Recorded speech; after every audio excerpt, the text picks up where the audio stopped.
The Detailer's TV Mountain over Fireplace 101. So right now I'm cutting the wood according to the measurements on the fireplace. We're going to take the wood in, see what we're working with. I'm going to be installing metal plates on the wall first. I had to go back outside and cut the wood.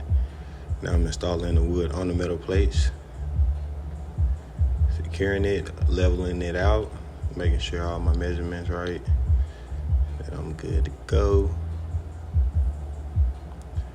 Now we're installing a full motion mount, putting the legs and LEDs on. Finally got the TV up, securing it with the screws in the back. We have power. As you can see, you can move it around. Magic.